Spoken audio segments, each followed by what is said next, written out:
watching the World 24/7 on the NDTV network. I am Parmeshwar Bava. An action-packed bulletin lined up for you. Let's begin with the top headlines you need to know.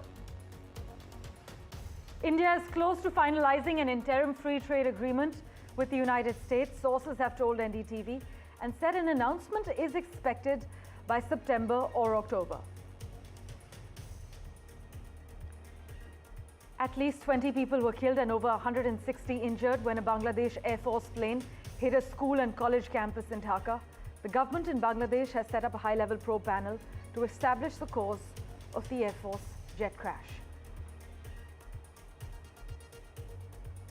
US Senate Judiciary Committee Chairman Chuck Grassley released declassified documents related to the FBI's investigation into former Secretary of State Hillary Clinton's private email server when she served in the federal government, revealing the FBI reportedly failed to fully investigate the matter.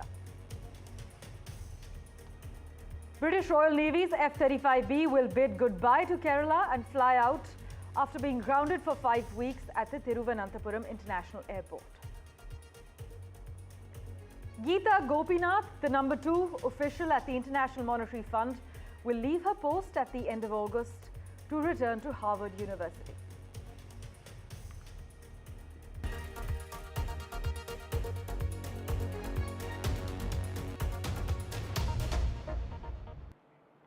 A big focus, India is close to finalizing an interim free trade agreement with the United States, sources have informed NDTV, and said an announcement is expected by either September or October.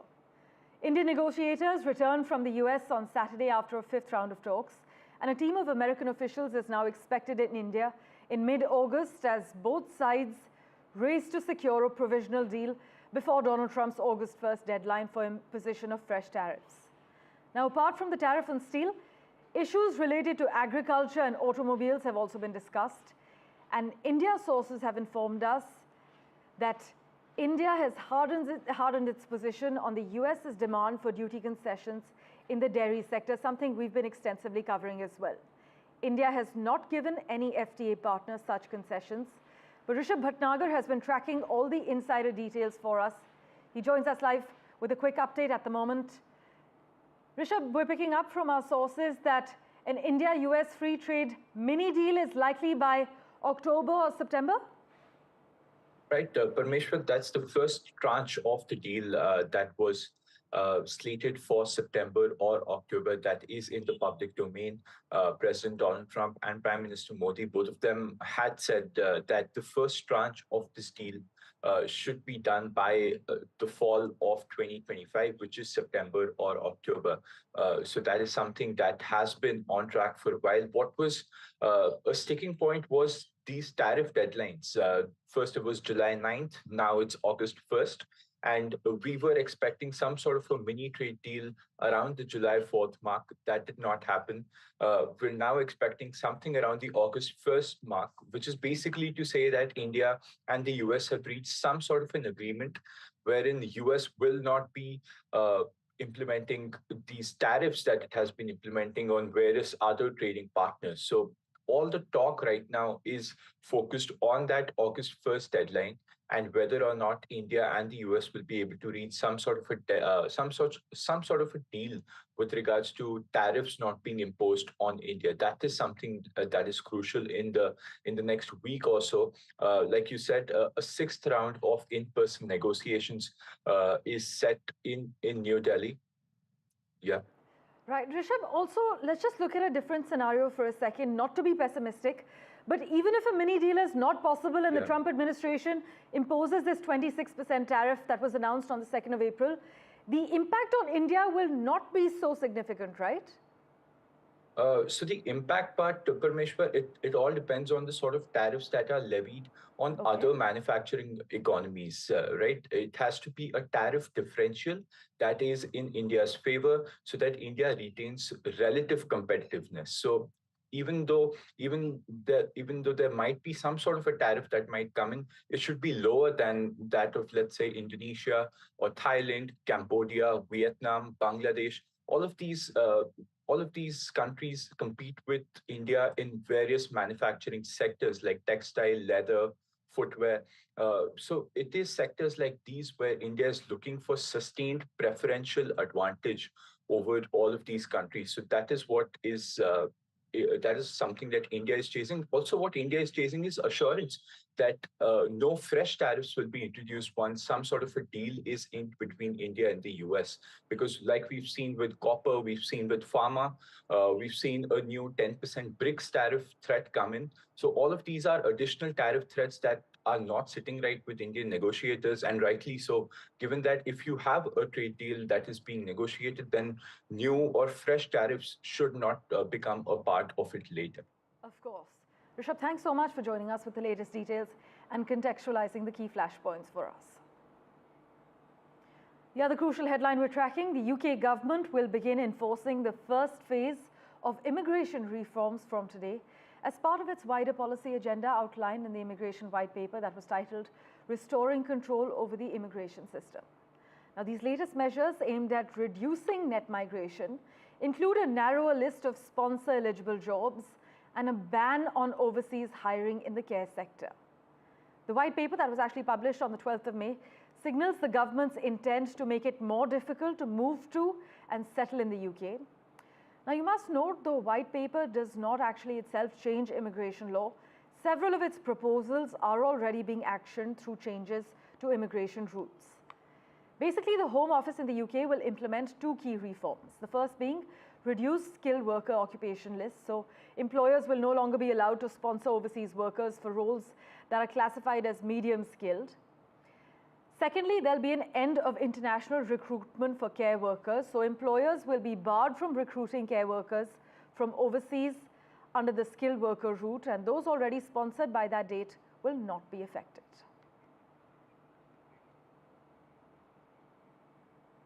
Let's get you a quick update from the United States now. A newly unveiled Department of Justice internal investigation charges that the FBI sloppily investigated Hillary Clinton's 2016 email server scandal, resulting in an incomplete probe. The politically devastating investigation into the then presumed Democratic presidential nominee was ended in 2016 after then FBI Director James Comey announced that his agency would not recommend charges for Clinton after she used a personal server to store government emails, an infraction many Republicans argued was a crime. But an internal review of the FBI's investigation that finished in 2018 by the DOJ's Office of the Inspector General found that not every stone was unturned. That 35-page addendum published on Monday by the Senate Judiciary Committee says the FBI failed to complete a thorough and complete investigation after the OIG uncovered a thumb drive full of government emails that was actually never investigated by Comey. It does not, though, specify how many of Clinton's emails were left untouched. For further clarity on the matter, we have with us senior journalist Ray Locker. Ray, always a pleasure to have you on NDTV. Your first thoughts on this document alleging a lack of effort and due diligence in the FBI's investigation into former Secretary Clinton's email usage and also mishandling of highly classified information? You know, I think this so-called scandal, there was nothing there in 2016. There's nothing there now. This is all brought up by Trump because he's trying to distract attention from his botched handling of the Jeffrey Epstein investigation and related conspiracy theories surrounding that. Right. In fact, many Democrats seem to echo the sentiment that this is political vendetta, something you are also indicating, to draw attention away from what's happening with the Epstein files and how the whole MAGA support base is being sort of brought together to subside that. But the FBI's unwillingness to release the bombshell document, it stands in opposition to its eagerness to investigate Trump for alleged ties to Russia during the same time span, is something that the Iowa Republican has said. Ray, thanks so much, though, for joining us, as always. On that note, let's turn our attention now to our neighborhood, to Bangladesh, where at least 20 people were killed and over 160 injured when a Bangladesh Air Force plane hit a school and college campus in Dhaka on Monday. This crash in Bangladesh comes a month after the deadly Air India crash in our country, in India's Ahmedabad, which killed 260 people. But currently, as per a statement from the Bangladesh military, the pilot of the Chinese-made F-7 BGI aircraft was also killed in the crash, which occurred due to a mechanical failure as per preliminary reports. But Monday's jet crash was the deadliest in Bangladesh since 1984. You must note that the Chinese F-7s are actually the backbone of Bangladesh's fleet. At least 20 people, though, were killed and over 160 injured when this Bangladesh Air Force plane hit a school and college campus in Dhaka on Monday. My colleague Mohammed Ghazali has been tracking the story very closely. He joins us with a quick update at the moment. Ghazali, a high-level probe panel has now been set up to investigate this incident. Yeah, the government has ordered a high-level probe. Also, today, Tuesday, one-day national mourning has been announced by the Bangladesh government. The high school board examinations were scheduled today, which has been postponed. This incident has also sort of brought the attention back to the issue of Chinese arms and ammunition or defense equipment, which Bangladesh has been procuring for a very long time, because this was a trainer fighter jet fighter jet which was being used for training, and how just within 10 minutes after being into the air, it went and collapsed or sort of crashed into a school building nearby in a civilian area. So that's a bigger concern for the Bangladeshi government there, and that is why this probe has been ordered, because it has led to the killing of around more than 19 people and more than 100 people were injured. That also, like, it crashed right into a densely populated area. Dhaka is one of the most densely populated city in the world. So all this has brought the attention back to the issue that how these defense equipment being procured from countries like China, or this was a Chinese F-7, which the Bangladesh government have been using for a very long time. So all this has to be probed, and that is why a probe panel has been set up by the Bangladesh government. Thanks so much, Ghazali, for joining us with the key details. Moving on to other news, the FIDE Women's World Cup 2025 will provide a double bill of India-China clashes in the semi-finals after teenage sensation Divya Deshmukh triumphed over her more experienced compatriot Harika Dronawali in the quarter-final tie-breaks in Georgia, becoming only the second Indian ever to reach that stage of the elite competition. But the third edition of the FIDE Women's World Cup 2025 will now feature two Indians, Koneru Hampi and Divya, taking on two Chinese opponents, Lei Tingji and Tan Xiongyi, respectively, for a place in the final. It also guarantees India at least one spot in next year's candidates tournament that will decide the eventual challenger to women's world champion Zhu Wenjun, who has held the title since the year 2018.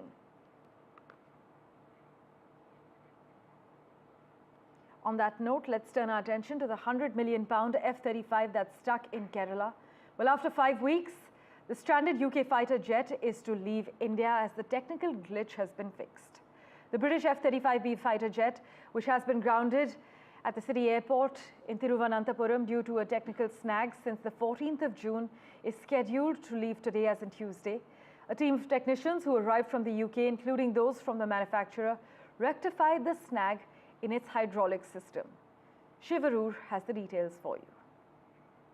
After nearly 40 days on the ground, after more than 4 attempts by UK engineers to get it airworthy again, this stranded Royal Navy F-35B stealth fighter is finally, we are told, prepared to take to the skies and return home to the United Kingdom.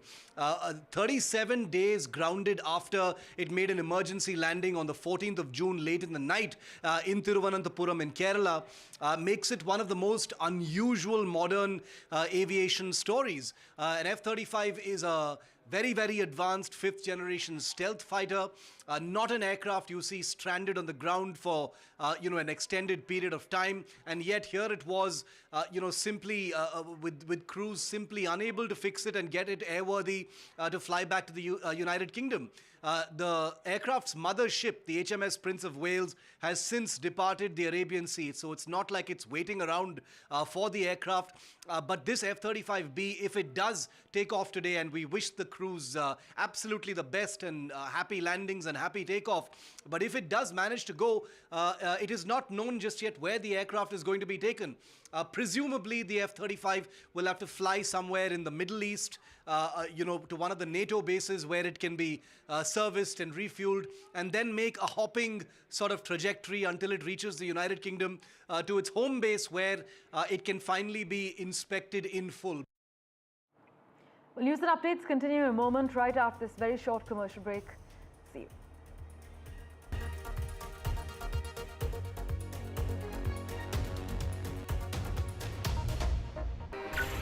Sleepless for sports. We are reloading sports NDTV style. With the biggest comeback this season, India's OG sports journalist on India's #1 news network. No games, just sports. Sports coverage levels up with Boria Majumdar on NDTV. When facts are fragmented, we put the pieces together.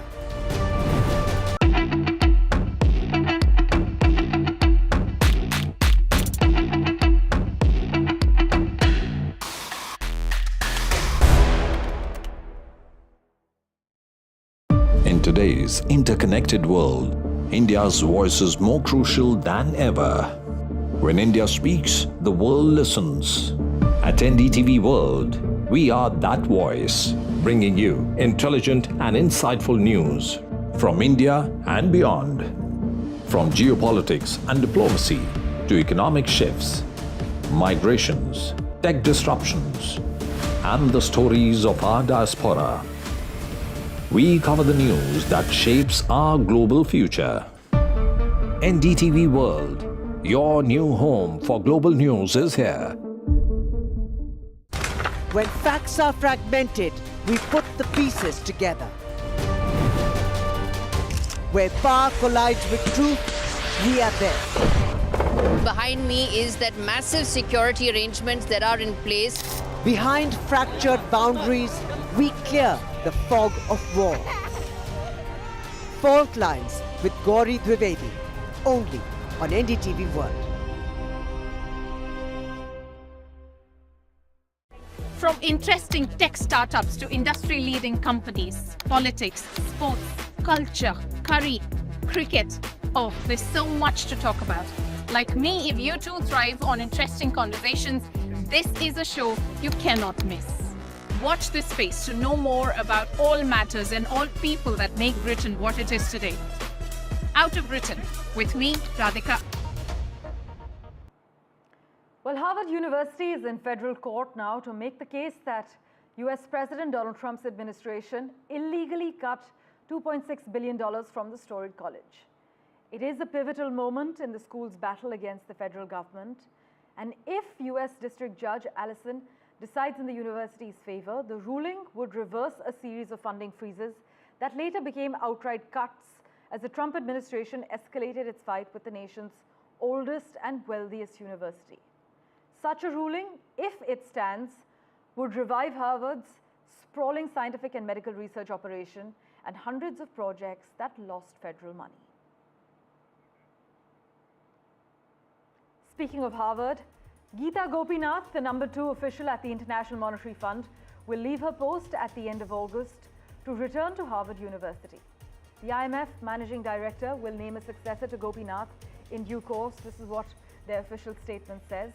But Ms. Gopinath joined the fund in 2019 as chief economist, the first woman to serve in that role, and was promoted to first deputy managing director in January 2022. No comment was immediately available from the US Treasury, which manages the dominant US shareholding in the IMF. Meanwhile, US retailer Costco Wholesale will open its first tech center in India in Hyderabad, as per reports. The Global Capability Center, handling tech and research operations and working alongside global teams, will initially employ 1,000 people and then scale up. This is what reports added. India, as you know, is already home to some of the global marquee brands having their GCC operations in India. This includes companies such as JP Morgan Chase, Walmart and Target in Bengaluru, while Hyderabad has also hosted companies like McDonald's, Heineken and Vanguard Group. US hotel hiring managers ordered more background checks in the first half of 2025 compared with the same period in 2024 amid growing scrutiny of foreign-born workers in the hospitality industry, according to a leading human resources and recruitment management company report. In June, the US Department of Homeland Security said it was reversing guidance issued that immigration and customs enforcement agents were not to conduct immigration raids at farms, hotels, and restaurants. But Donald Trump has sought to end temporary legal status for hundreds of thousands of migrants in the United States and vowed to deport millions of undocumented people in the country. In other news, oil was little changed after two modest declines as talks between the US and its trading partners gain urgency ahead of next week's deadline. Meanwhile, US Treasury Secretary Scott Bessent said the next round of US-China talks could include a discussion of Beijing's purchases of Russian and Iranian oil. That could hamper progress as Russia is China's biggest source of crude. Meanwhile, the car company behind the brands Jeep and Fiat say that US President Donald Trump's tariffs have already costed 300 million euros or $349 million US. Stellantis said the financial hit was a result of tariffs impacting trade and the company's loss of planned production in its response to them. But a 25% tariff on cars being imported to the US has been placed since April, and Trump's policy decision has threatened to actually affect global car trade and supply chains. Let's turn our attention now to Syria, where as part of a ceasefire agreement to return calm to the southern Syrian province of Sweda, the Syrian government said it was evacuating hundreds of Bedouin tribal families from the area after more than a week of deadly clashes. Also, by the way, on Monday, the government said it had deployed security forces across the province to secure the area and protect civilians. But more than 1,100 people were killed in 8 days of violence, according to the Syrian Observatory for Human Rights, which is actually a British-based organization. In other news, China has pledged support to Nepal for reconstructing infrastructure damaged by recent floods in the Rasua district and restoring customs operations as well.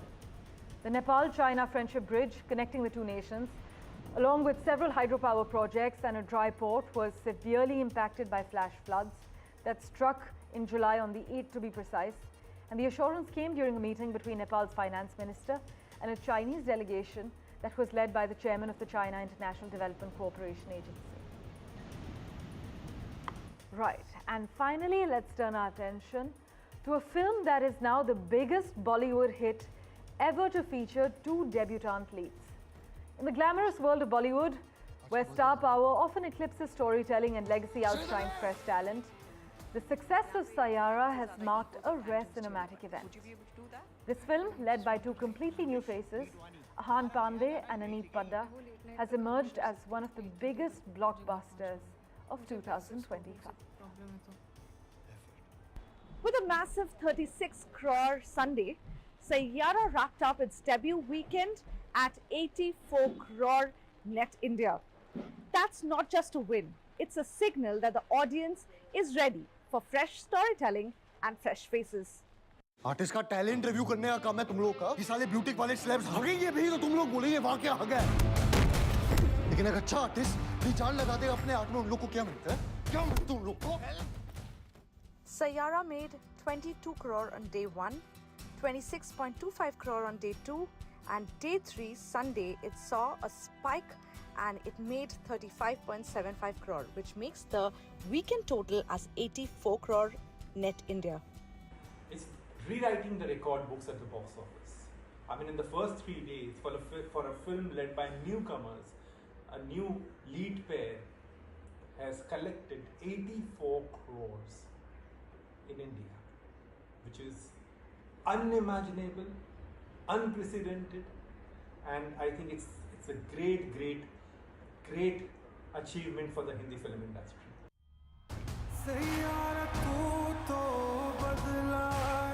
In just 3 days, Sayara has already overtaken the lifetime earning of Student of the Year and is within touching distance of Uttara, two films that also introduced new faces to Bollywood.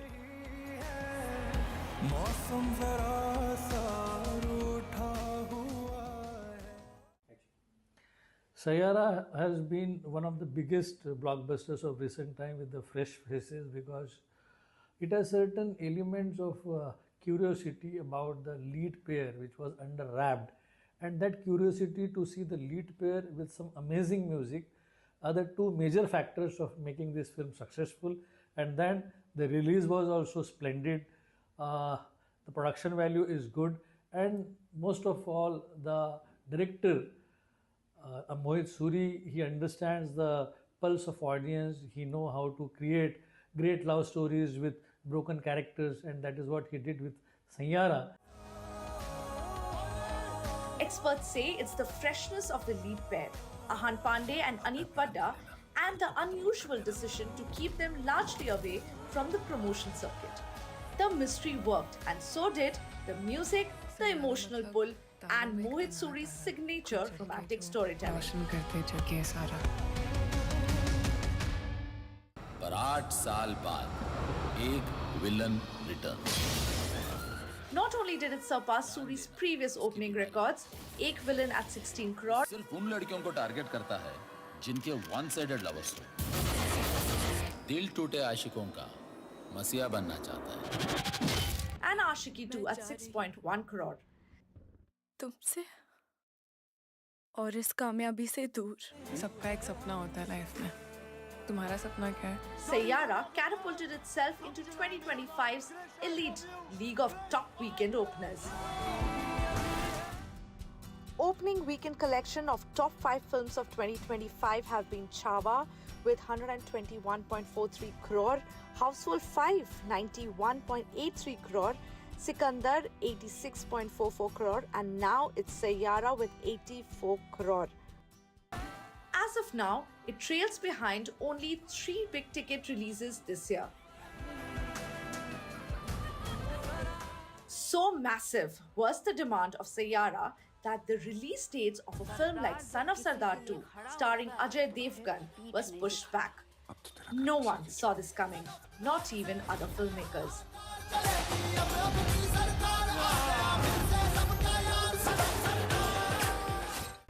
Sayyara is rewriting rules on the screen.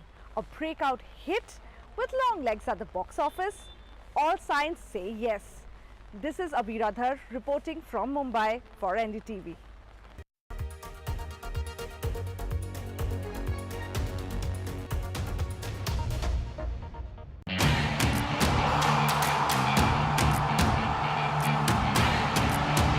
Some say sport is a matter of life and death.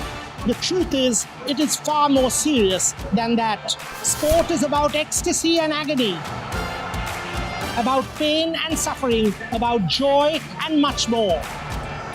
Some say there's no one better to tell these stories. So here I am. Join me, Boria Majumdar, on India's #1 news network.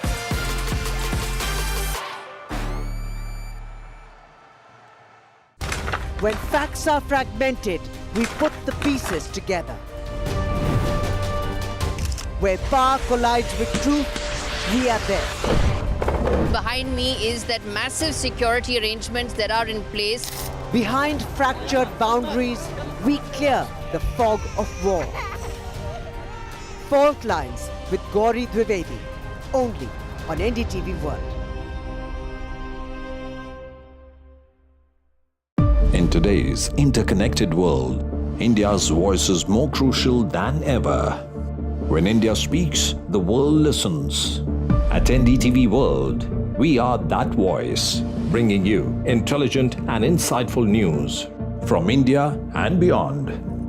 From geopolitics and diplomacy to economic shifts, migrations, tech disruptions, and the stories of our diaspora. We cover the news that shapes our global future. NDTV World, your new home for global news, is here.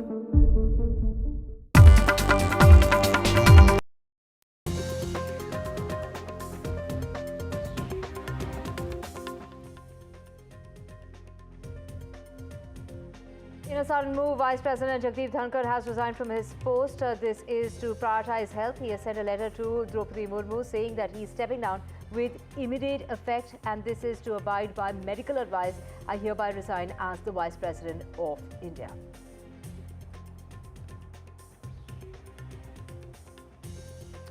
And let's just get you the latest in regard to the Parliament, and it is Sindoor, the operation that is sparking a storm in the Sansad. The government greenlights Sindoor debate, but the opposition demanding that the Prime Minister make a statement on Operation Sindoor.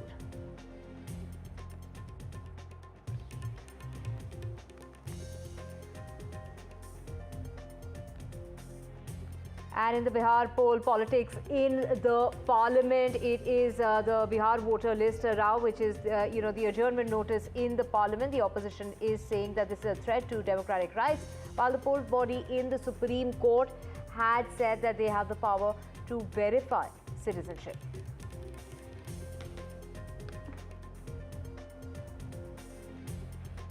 And the ED heat when it comes to the Southern Stars, we're talking about Rana Daggubati and Vijay Deverakonda, along with Prakash Raj and others who have been summoned by the ED in the betting app. The allegations against the actors are they've been promoting betting apps on online platforms.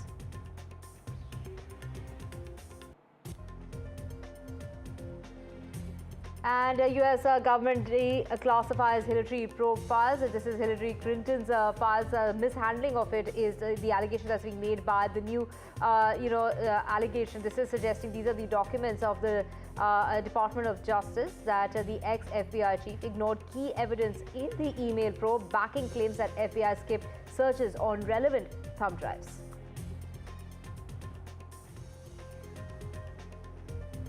And designer JJ Valaya speaks on the Prada Kolhapuri Rao, while acknowledging artisans is non-negotiable, is what JJ Valaya has said to NDTV.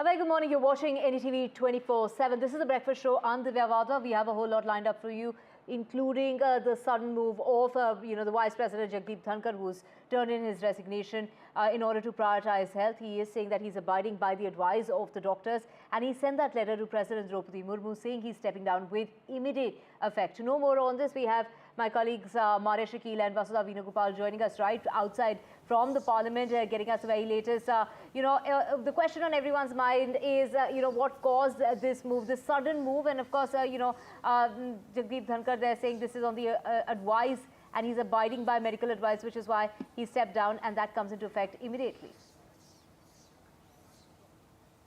That's right, and it does come as a huge surprise. Remember, at 9:30 p.m. is when that resignation letter was posted on the X handle of the Vice President of India.